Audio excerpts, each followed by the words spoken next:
feel like you have no soul in the game, or you have less and less soul in the game, it means at this point, all you have is just a craft and very little art.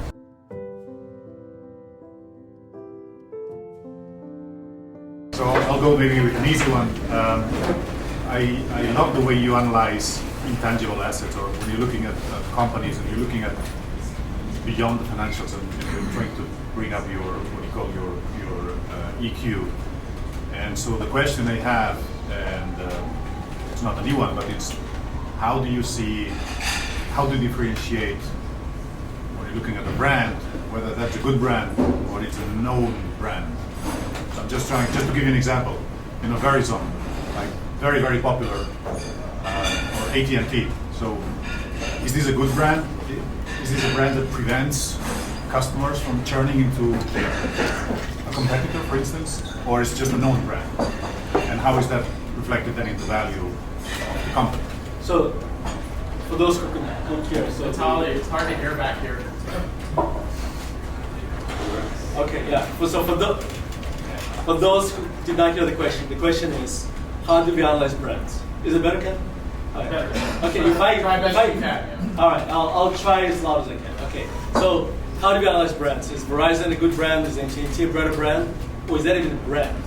Okay, and I would argue neither Verizon, AT&T, or brand. It's because those who live in the United States, because we're not from the United States, but we don't really care if it's Verizon or AT&T. We know who they are, but my loyalty to Verizon is zero, or AT&T, right?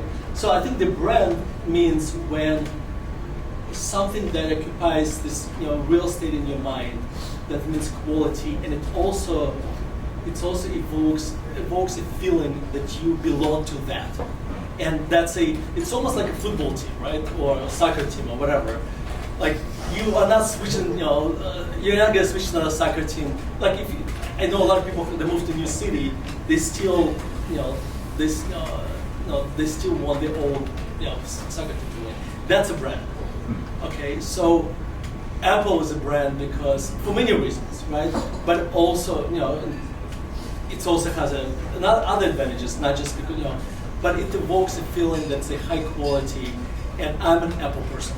So when I send a text to somebody who is an Android, and I see it, I don't see when you send a text and you see it's green, not blue, I'm like, yeah, that's okay. I judge. But anyway, so when we analyze companies, and I think from a Buffett's perspective, I look at everything from cash flow's perspective, okay, and the mold perspective, right? If competitors load, if Android, whatever, Samsung offered me half the price for next phone, it will make a difference. I would not switch from my Apple. That's a brand. So that's how I look at it. Ken, is it better sound-wise? It's a little better. Just keep trying. All right, I'm gonna try to. By the end, I'm gonna be so good. All right. Other question? Yes. Right. Has your son got more into investing, or are you considering Katsenelson and daughters? Are they going to get into it? That's such a great question. So I'm right now. I'm just considering IMA, and if one of my children wants to join, there's zero pressure. However, I would argue, like in the past, if you asked me this question 5 years ago, my answer would have been, I would want my son Jonah right there, sitting right there. Wait a little bit.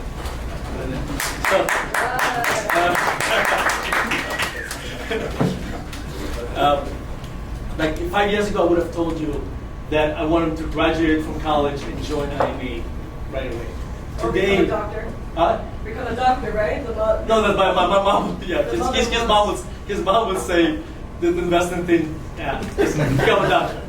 No, and today my thinking is so different than this, and it was shaped by other factors, but he came to the same conclusion independently. If he joined IMA, it's his words, not mine, he would know that he got the job because he's my son. And then, therefore, whatever achievement he had, even if he was so good, he would always feel like, did I achieve this because I'm Katsenelson? or because I'm good.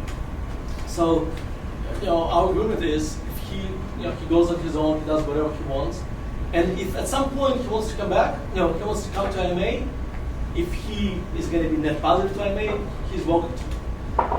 But it's his choice. I'm not going to push him, and I'm not going to push my daughters either. But one thing I'll do, which I kind of did with him, like a few times a year. Think about this. He's here right now, right? He's kind of been brainwashed. And when I teach class, I'm a guest lecturer at universities, and I always take my daughters or took him when he was younger. And so I kind of brainwash him a little bit, and then after this we go and get Dairy Queen or something. So I bribe him with sugar. So but that's my way of doing it. Yeah. Okay, that's good. Yes. So I have a question and a suggestion. Suggestion, I'll go first. So if you do this here next year, please do it at a time when it's okay to order a beer. All right.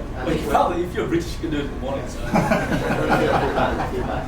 But the question, so I think recently you mentioned in the client annual meeting that you hire an analyst in Kiev, and I think you mentioned it was important for you and for the strategy. So if you could please explain why it's important to have an analyst in Kiev, what you expect what kind of information you expect to learn from having an analyst there, and how it's important for the strategy.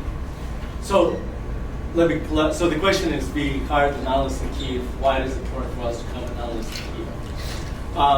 So I think, let me challenge the premise of the question a little bit.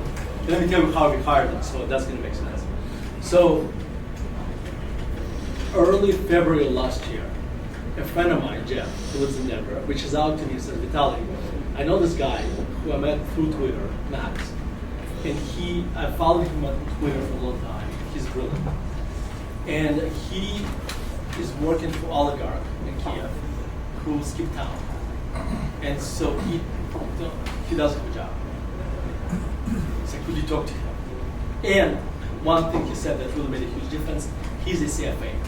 So now I know what he knows, because I'm a senior as a CFA as well. So I talked to him, and I was really, really impressed.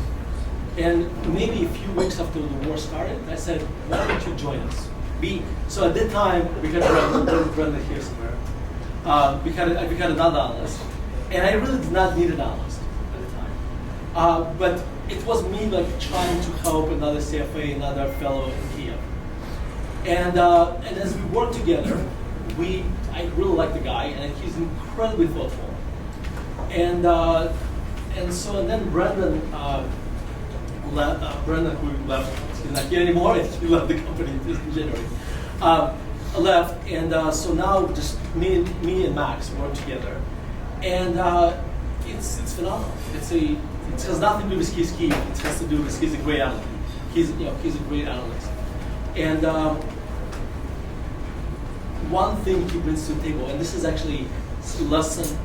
Somebody who is 33 years old, it's very uncommon. He spends probably 1/3 of his time analyzing management.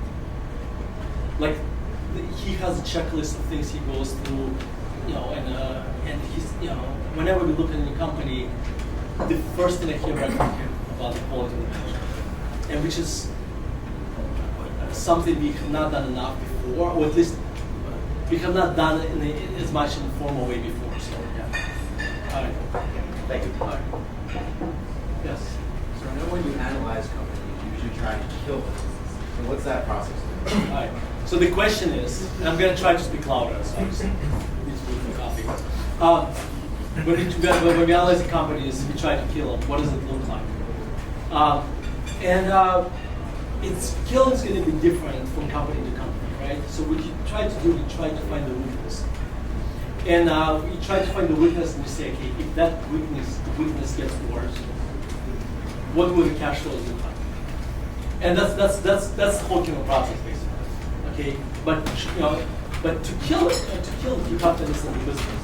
You have to understand what's the Achilles heel, and that's our killing process. Other questions? Yeah, go ahead. I really love the concept of soul in the tank. I'd be interested in, if I kind of look at a professional athlete who definitely has that, which I think everyone in this room probably has that alignment with the soul of the game, but it can kind of vary throughout life. I'm interested in any thoughts on, I guess, maintaining that at a high level, and particularly you talked about like balancing with family. So you kind of have, your soul kind of in two places, kind of maintaining that energy and drive over time, like throughout a career, and balancing with family. So the question is, how do you maintain soul in a game throughout the career, and how do you have soul in a game with something and still have a balanced family life?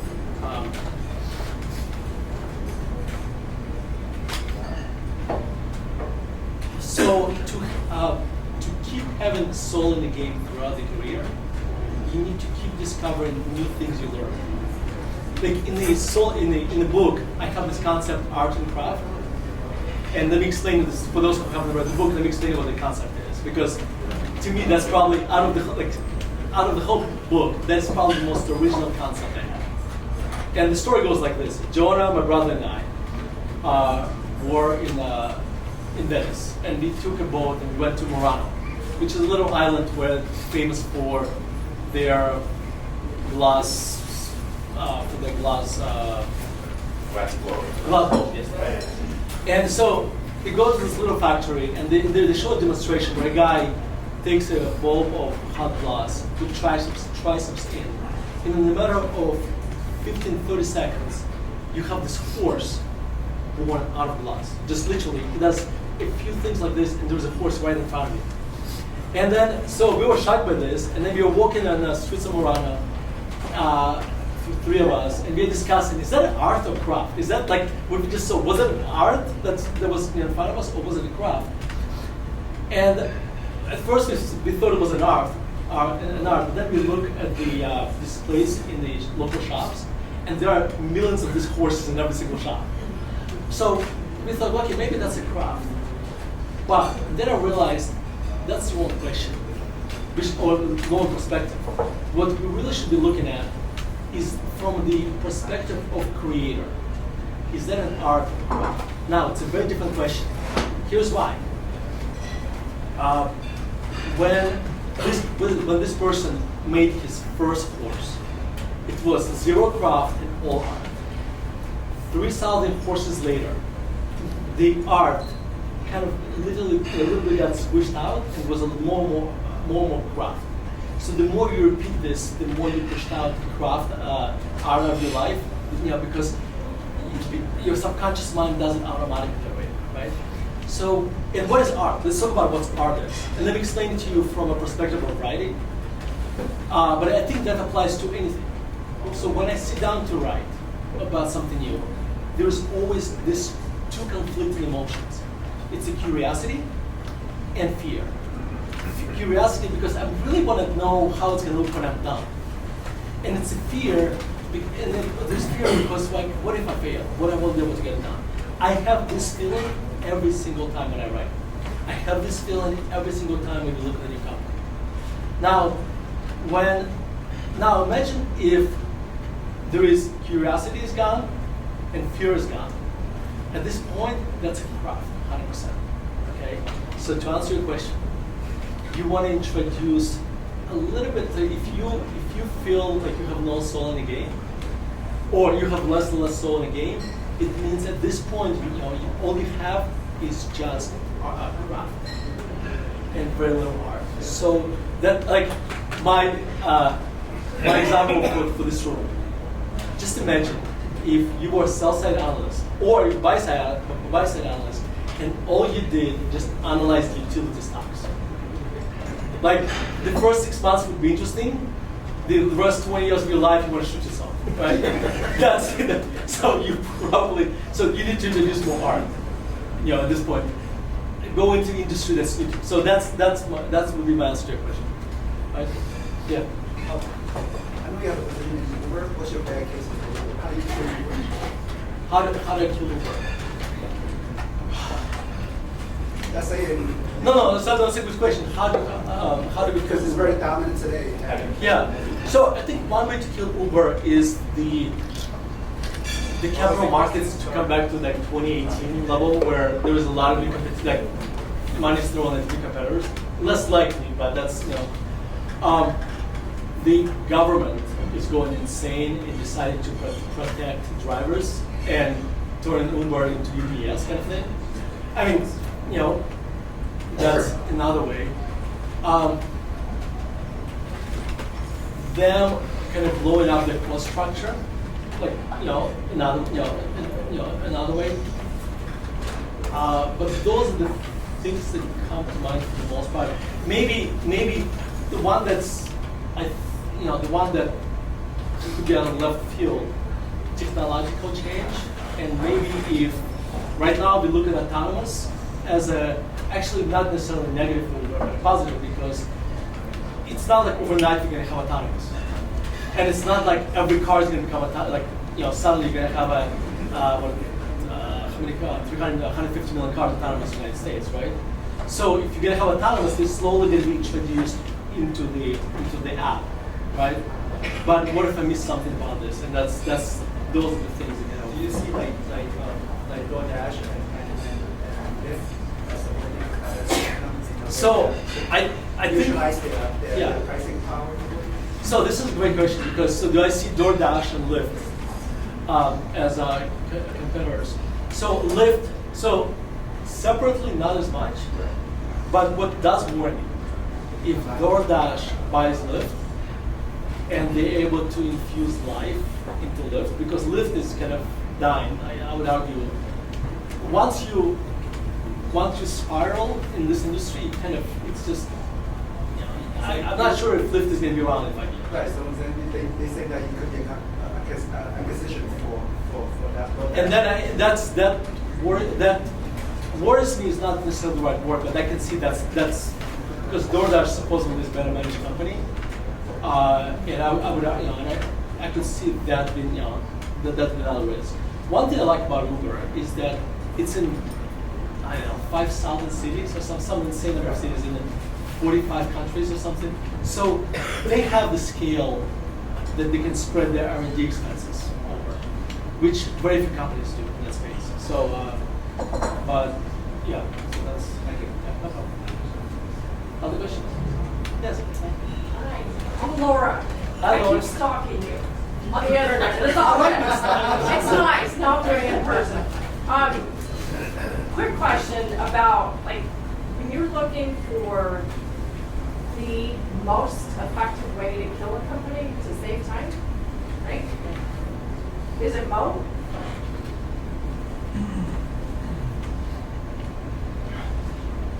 It could be. It's difficult to answer. So the question is, when we're looking for the most effective way to kill a company, are we focusing on killing them all? It's going to depend, and it's going to be different from company to company, because a killer's kill is going to be different from company to company.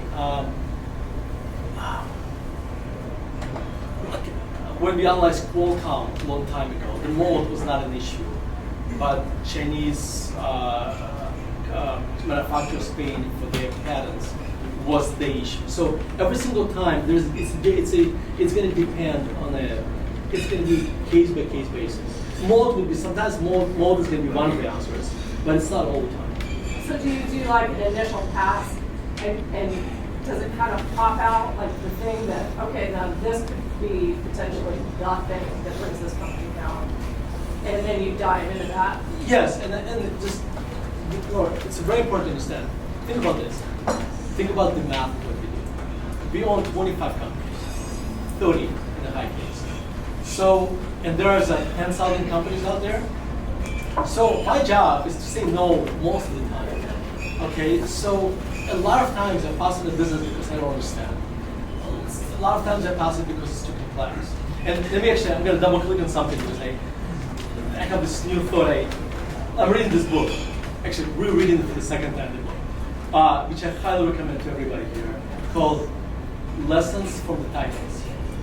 It's a book written by 3 sell-side analysts who came from analyzing industrial companies. And it's basically, I think 12 or 15 case studies from General Electric to Boeing to Caterpillar.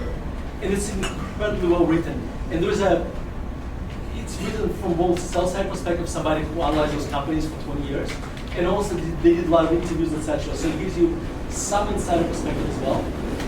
And the couple insights about General Electric, I think is just riveting. Jeff emailed, like we know the story how, like we read 5 or 10 years ago, how there was a second plane waiting for he had a corporate plane A, but there was a plane B waiting for him, except if the first one breaks down. Just think about the insanity of that. But that's not the interesting part. The interesting anecdote in the story was when the analyst met Jeff, and he said, "So, like when you go to the hotel, do you like wait in line to get the key?" He's like, "No, I have a forward team that sets all this up and sets up my personal gym everywhere I travel." Can you just imagine the cost of bringing your own personal gym to everywhere that the guy travels? Think about the arrogance. The arrogance of the person who basically runs a public company. Like, by the way, if I do this with IMA, you would think I'm eccentric, but I'm blowing up my own money. Okay, so you think, okay, so I have a forward team coming to Omaha, sitting on my gym. First of all, I don't like being working out, so that's not good. but you would say I'm eccentric, but at least I'm blowing my own money. This guy is blowing money of shareholders doing the stuff, and he behaves like a king. So that is if I knew about the anecdote, if I knew about this, if I owned GE, we never did, that would have been the biggest sign says wrong. Because that guy, he basically, reminds me of a president they had who felt he was the smartest person in the room. It's kind of like, it's kind of this similar kind of behavior. But anyway, so I'm here to answer. So the point I wanted to make to answer your question, they talk about how, as an analyst, because we never really, I looked at GE, it was always complex, and I kind of went away. And imagine if it's your job to model GE on a quarterly basis, or build launch models at General Electric. And they said, throughout Elon's career, analyzing GE became more and more difficult because they started to use more and more earnings came from one-time earnings, and financially became more and more complex. And the lesson from this is that when you analyze a company and you see very bad disclosures, very opaque, and financials are very complex, unnecessary, that means management does not want you to understand the company. And that's a sign to usually say run. And if I look at most of my mistakes throughout my career, where I lost money, was because I bought companies which had a opaque financials.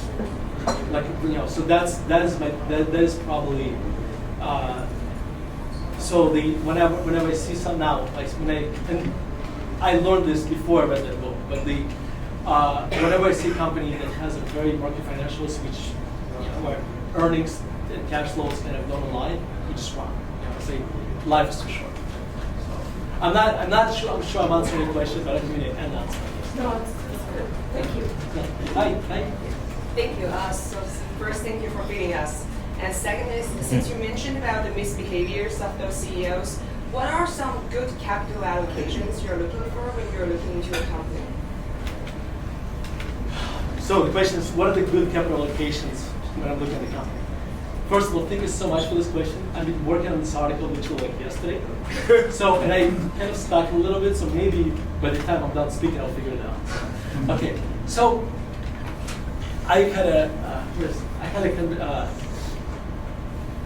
we have a client who said, I want to own companies that pay dividends because dividends are paid from real cash flows. And it's a very true statement, right? But it's a very nuanced statement, okay? And capital allocation is you have to be nuanced. Because let's talk about what capital allocation is. Company generates cash revenues, they pay expenses, they pay for ongoing maintenance, capital expenditures, whatever. And that's your basically kind of free cash flows. At that point, this is when the capital allocation decisions come in. Do you want to grow and you build a new factory? That's in America for growth capital expenditures. Do you want to pay down debt? Do you want to buy another company? Do you want to pay a dividend? And that answer is going to be unique for every company. Okay? And so when you look at companies and you analyze management, especially the larger the company, the more important that the more time you want to spend on capital allocation. Because larger companies usually lose money, like they become bad investment because of capital misallocation. Because larger company usually already has a good management. The company's been around for a long time, has a management structure already, right? So it's more difficult, not impossible, more difficult for management to kill the company by mismanaging the company. But it's a lot easier to kill the company by overpaying something, or not investing, or misselling. So capital allocation is very important. So it's going to be, there is no correct answer here, because for a company that, like some companies are very good at buying other companies, Dana, Roper, they're very, or SSNC, they're very good at buying company, improving the separations, and kind of let it run. So they create a lot of values over time. Like some companies are horrible, especially when they buy companies like the one that comes to mind is AT&T, right? When AT&T bought Time Warner, right? I could have told you on day one it's going to be. I know exactly how it's going to end. It was so predictable, and I'm sure I did, because like you can't have engineers of AT&T run Time Warner, which is really so the capital allocation is for every company is going to be different. We own pipelines, like enterprise products, this kind of pipeline companies. And for them, I want them to spend today as little money on for growth capital expenditure as possible, because that was the issue in the past. Everybody was so excited about the growth of shale. They spent too much money, and everybody did, and drove returns down.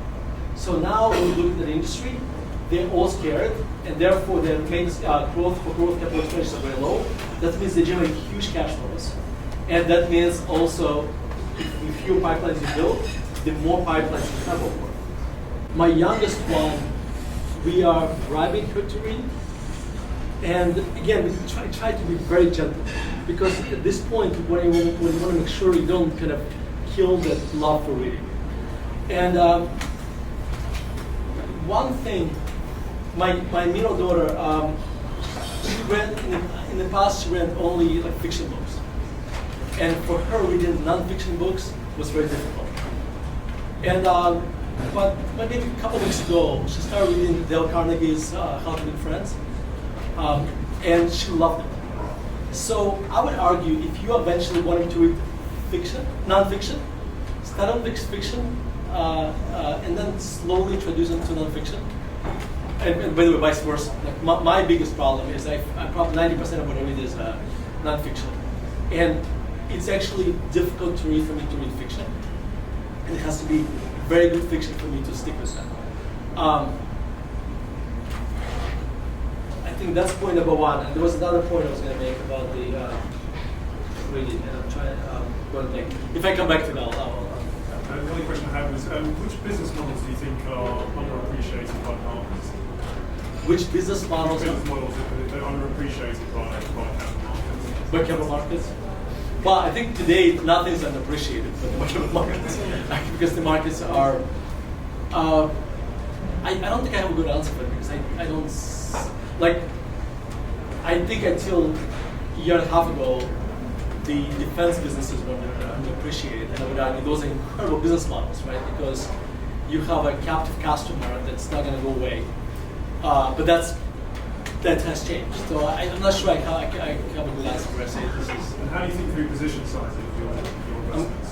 Sorry, can you say How that? do you think through position sizing of your investments? That is a great question. How do you think about position sizing? So we turn position sizing into a semi-automated decision. And this is very, very important. Okay? When I say semi-automated, we do a lot of qualitative work on the company. We analyze management, we analyze balance sheet, project cash flows. We do a lot of qualitative work. And at the end of that work, we need to have two answers. Well, three answers. First, do you want to own this business? If the answer is yes, then we need to have two answers. What's the company's quality? And for every company, we have a ranking A, B, C, and D.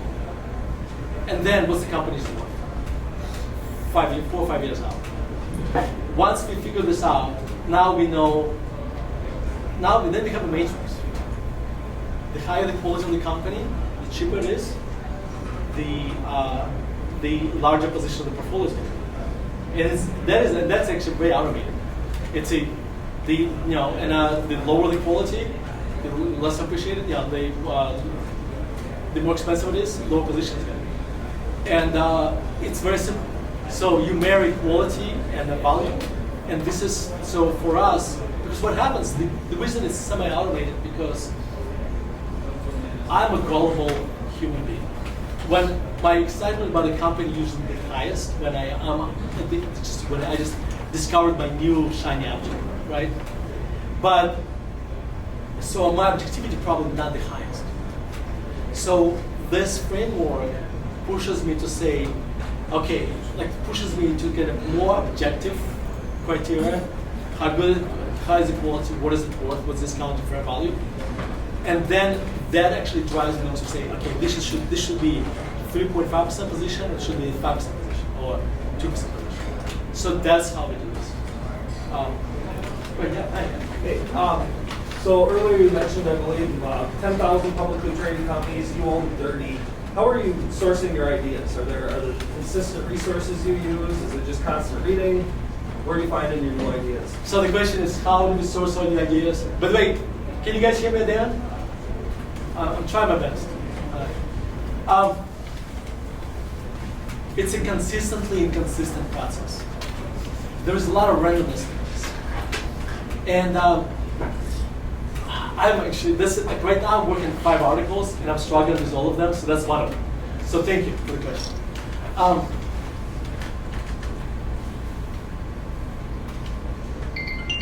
So let me give you this analogy. When we think about investing, well, nobody in this room thinks about investing this way, but when we think about usually work, we think about 9 to 5, and going to work, you punch in your time card, your brain turns on. You work till 5 o'clock, you punch out, your brain turns on. I know nobody in this room feels that thinks this way about investing, but this is what kind of work is supposed to mean to us. Okay, where do we get this? We can blame Henry Ford, right, for the assembly line mentality, right? Because you came, you did this, you kind of mentally checked out, and then you went home, and then you went home, but then most people did not work at the General Motors, etc. But I would argue, actually, let me do a survey. How many of you worked in a fast food restaurant when you were young? Raise your hand. All right. How many of you worked for a restaurant? All right. So think about when you work for a restaurant. That's exactly what you do, right? You go to work, you clock in, you go into brain coma, you work, and so that is how. I think that shaped how society looks. Okay, but if you didn't investing, you know that's not how it works, right? Because investing is a creative work, and therefore what happens? You think about ideas all the time. Your brain is always looking for new ideas. You're always trying to solve this problem that you started at 6 o'clock in the morning. You may be solving at 10 o'clock at night. So I would argue that you want to structure your life knowing that. That's point number 1. Point number 2, and this is very important. Ideas, there are 2 types of investment work. The like what I call a four-wall work, and outside of four walls. Four walls basically read financial statements, listen to conference calls, like doing the financial kind of stuff, like what you would expect investment guy, investment person to do.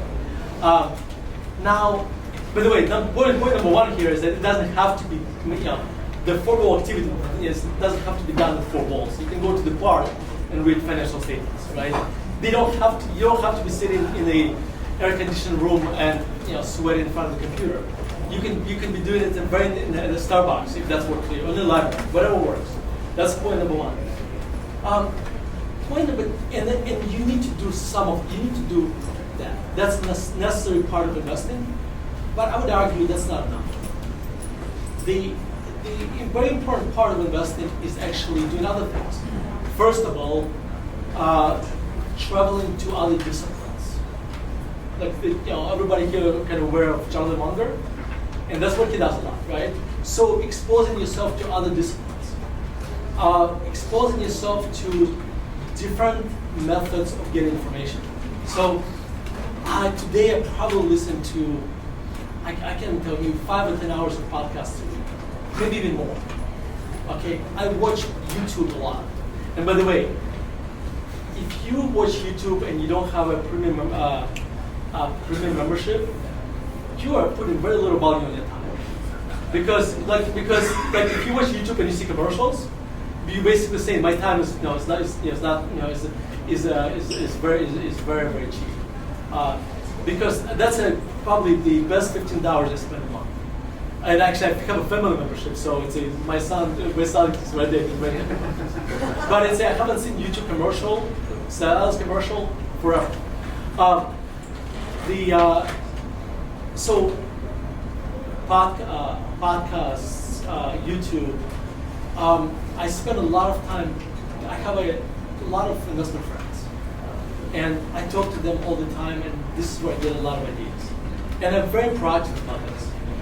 I go to we have a Value X Whale conference in Denver, but I also go to 3 other conferences every year. It's kind of small little conferences every year, and I find it to be very, very valuable. But more importantly, I build relationships, and you never know where your next idea is going to come from.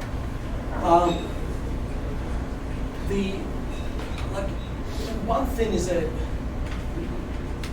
being observant is very important. I remember on the same trip we went to Venice. My brother John and I we went to Milan. I remember walking through Milan's train station, and as we're walking out, we see this store that looks like an Apple store, but it was a Philip Morris International selling IQOS, their low risk smoking device. And I was blown away about the presentation of this. And that's the first time I've seen that device. And I made a mental note.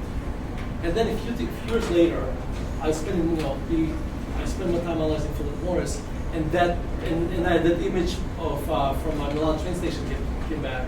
And now I'm just much better with exactly what we're trying to do. I was in Zurich this year, and I spent an hour and a half at the Philip Morris store.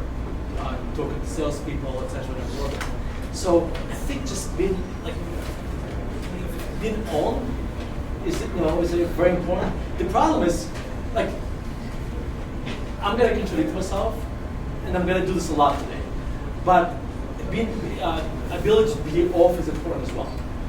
So when you go on vacation and actually be able to turn yourself off and read a whole bunch of fiction, or if you want to binge watch Netflix for 3 days, I think that you need to do this sometimes as well. But so you need to do both, on and off.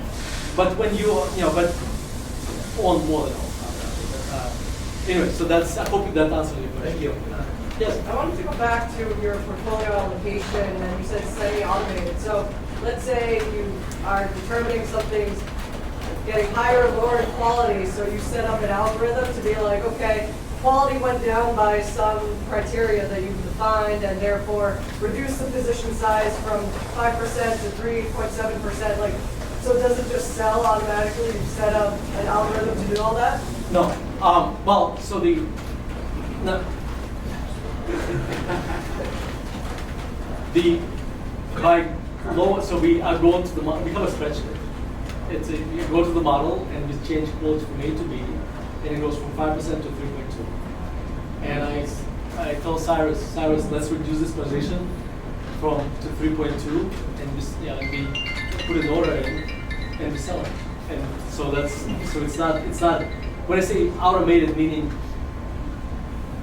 the model, you set up the model once, and now it tells me exactly what position size should be, and then I still make a judgment and go through that.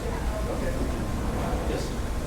Are you ready? Okay, so I have two questions. So first of all, since you mentioned Philip Morris, how do you feel about investing in Swiss stocks now that the Swiss government changed the law of shareholder voting? Do you feel comfortable investing in Switzerland? So, are you referring to UBS buying Credit Suisse?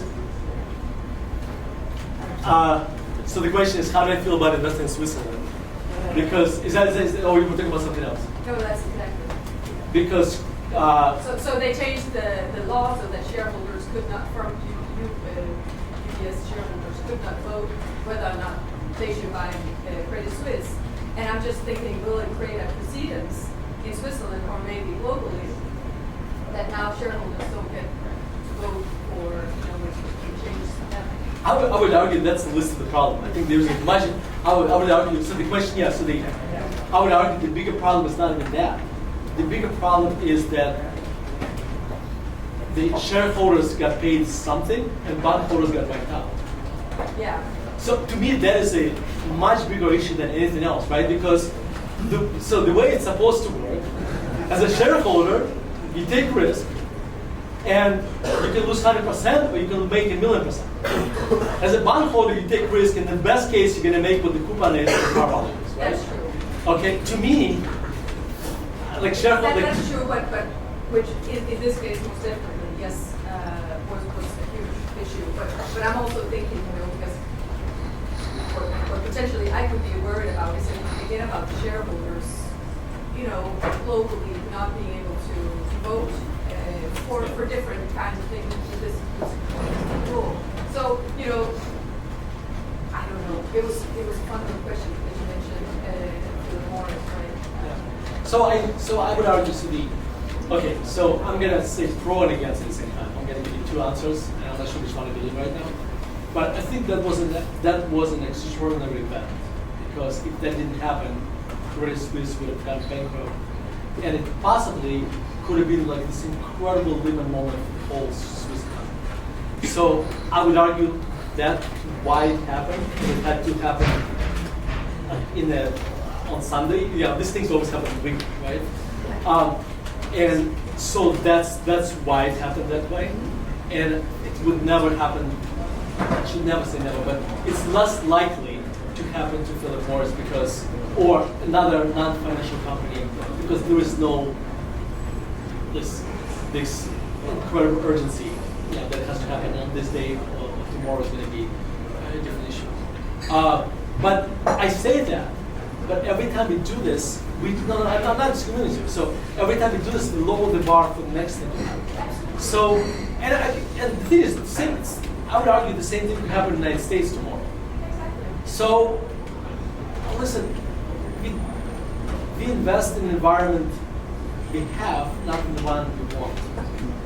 And so, this is why one thing we did over the last year and a half, we went from a 20-25 type portfolio to a 30 type portfolio for this reason. Because this was an unknown, arguably, right? And I think over time, there are more and more unknowns come up. So, and this is why we now seek, like we're trying to, be a little bit more diversified for these reasons. And I don't have a great answer, but that's my solution to that. So my original question that I was going to ask you was actually, you mentioned the difference between arts and craft, and I would love to hear, if you have habits or routines in order for your investing, reading annual reports and analyzing companies to continue with that being an art versus a craft, right? So do you have any habits or routines that you want to share with us? So the question is, do I have any habits and routines? It makes you happy, doesn't it? Yes. The question is, do I have any habits or routines to keep what I do art, kind of introduce me to art? I think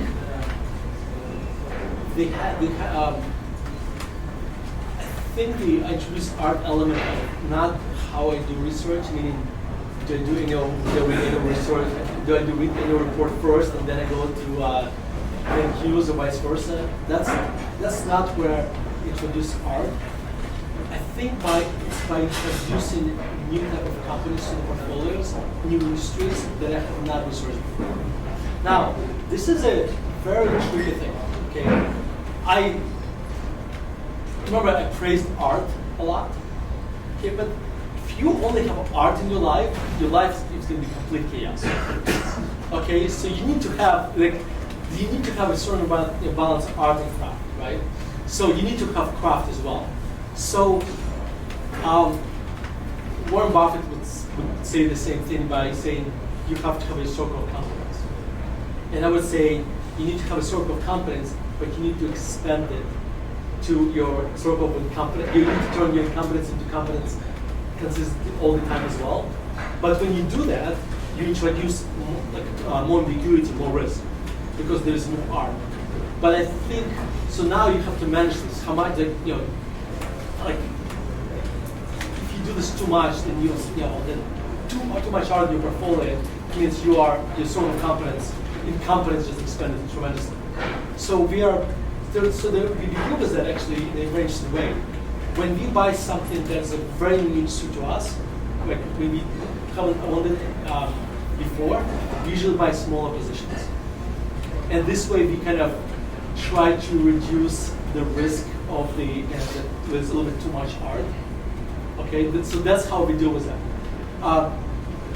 To answer your question, the way I deal with the introducing more art is by analyzing new companies, going to new industries, new countries.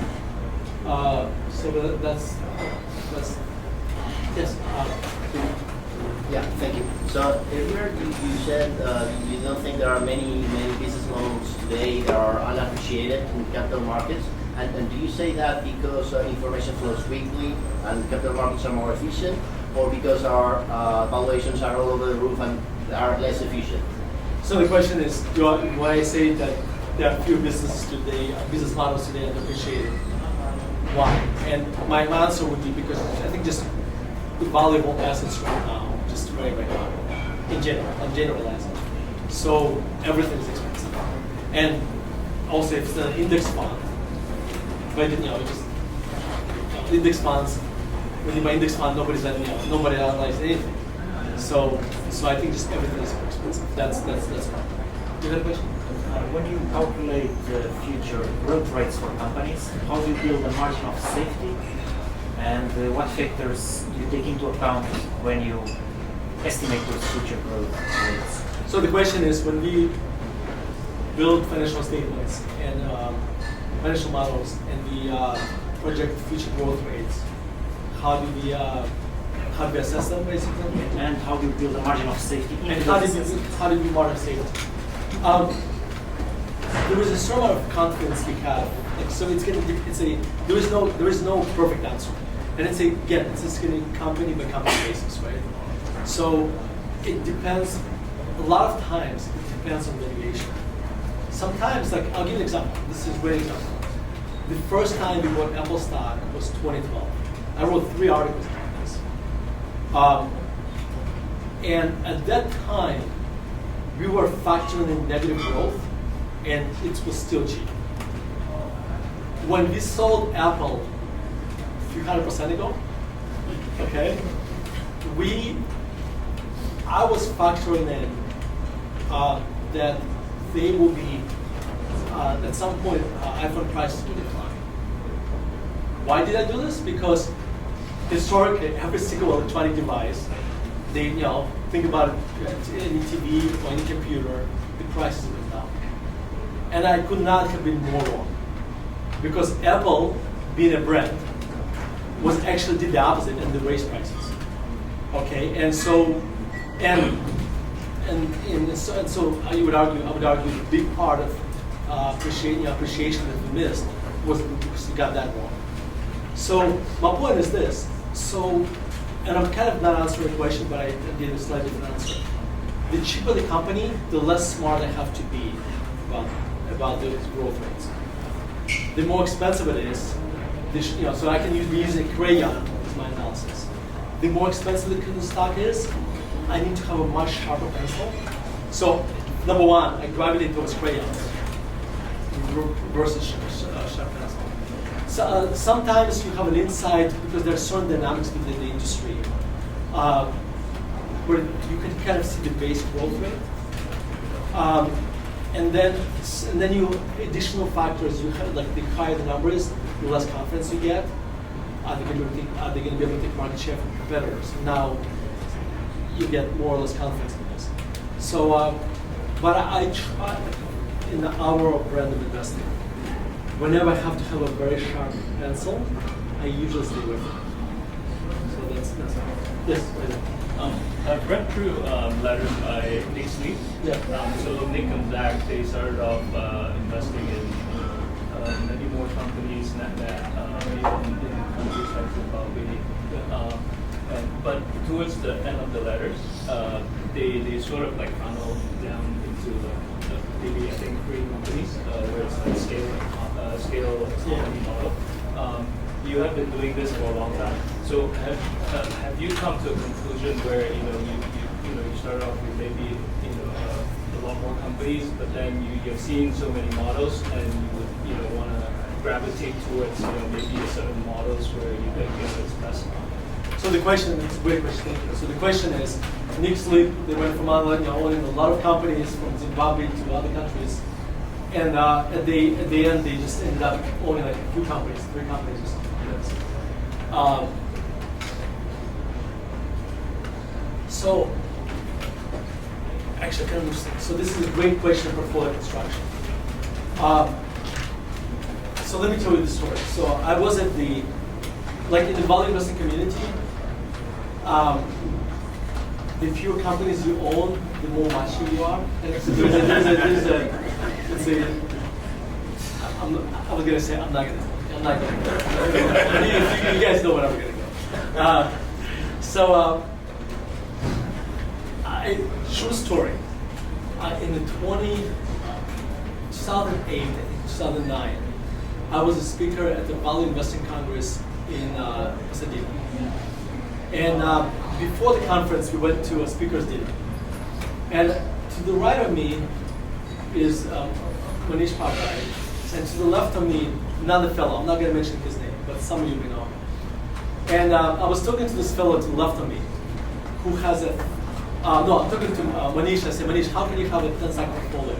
Doesn't it drive you crazy? He's like, don't look at me. This guy to your left has 3 stocks. Okay, this guy to my left makes a presentation next day about Kelly formula. And he basically said, if you use Kelly formula, apply it to investing, you can have a 3-stock portfolio, no problem. And then he goes on to present oil and gas company and at the time, natural gas prices were at $7, and at that point they were down from 11, like roughly, And he was basically saying, like he presents Kelly formula, like he says, a 3-stock portfolio. This is my idea for today. This is 60% of my portfolio. And he says, and by the way, natural gas prices cannot go below $7. So just economics are expensive. Okay, you know how that story played out. And that guy, before that, he had a return of 35% a year. Okay, and and people worship the ground for and he blew up. Okay, so I would argue that position size, how many stocks in the portfolio? There are several answers. Number one, it has to fit your EQ. If I had a 10-stock portfolio, I would not be able to sleep at night. If I don't sleep at night, what's the point? Life is short, right? Because, by the way, to have a healthy life, eat, work out, relationships, and sleep. So if I don't sleep at night, and if you don't sleep at night, none of those sleep better. Okay, so for me, for Manish sleeps well at night, I've been told. I haven't checked. But I would, if I had a 10-stock portfolio, I would not be able to sleep. That's point number one. So you need to find, and there are two extremes. At some point, at one extreme I mentioned, the cost of enrollment is too high. At the other extreme, when you have 200 stocks, the cost of the benefit of being right is too low, right? So you need to find the medium ground somewhere in between, and it's a very personal decision. Except, in addition to that, if you manage somebody else's money, then you have to also overlap your comfort level with the comfort level of your clients. If, let's say, I was comfortable with a 3-stock portfolio, 5-stock portfolio, I know my clients would, and I would not have an investment business. And it's because the volatility of the portfolio was so high, my clients would not be able to sleep at night. Even, so this is, so that's a, so that's another factor.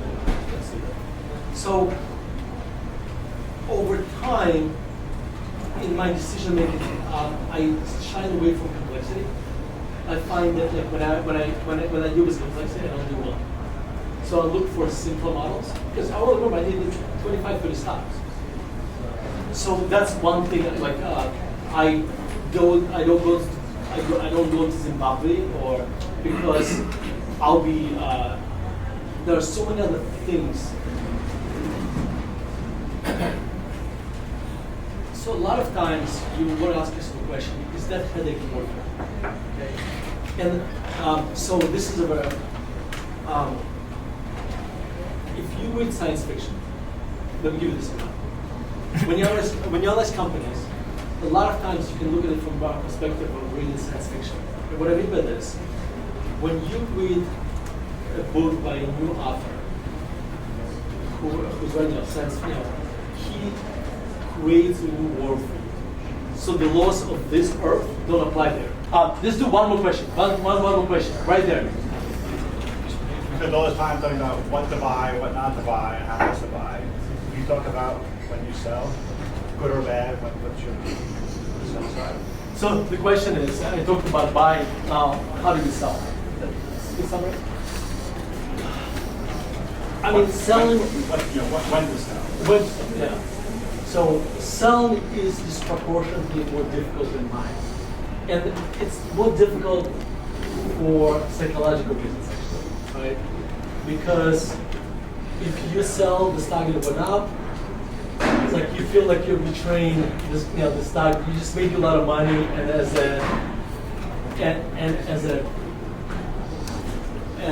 a reward, you're saying goodbye, right? Okay, so that's so you have that psychological attachment. When you sell a stock that declines, you feel like, oh my God, so when I'm going to sell it, I'm going to cement the loan, right? So it's psychologically, it's a lot more difficult. So realizing that, it's already half the battle. Not half the battle, that's part of the battle. But what we try to do for every company, when we buy a company, we have a thesis, and we write it out. And then at some point, and it's going to happen all the time, this thesis gets violated. Sometimes it's for short term, like you want Uber in the beginning of the pandemic. Okay. Sometimes the law changes or something comes out of something comes out of left field, and you say, "Oh, my thesis is no longer true." Then you sell. Sometimes you discover that the management, your perception of the management was wrong. So when that happens, we go back to our models. Either we change the assumptions and say, is it still good investment? And if it is, we'll do nothing. But it's something that should be put into practice as much as possible. And especially when the business fundamentals deteriorate. One thing I learned is that when the company is working out, you need to have slightly different self-discipline on a company that is slow grower versus a fast grower. Because when a company is growing earnings very fast, and you can see it can do it for a long period of time, the time is on your side. Okay, so the range of values, by the way, it's never just one number. It's kind of a range of values, should be wider. And so maybe your selling should be in a smaller increments. Where a company is a slower grower, the range of values is narrower. Therefore, like there maybe you would sell it in halves or thirds. So that's kind of the, like if I would go back to rewrite the little book of service markets, I think that's like I would emphasize that more. Guys, thanks so much for coming.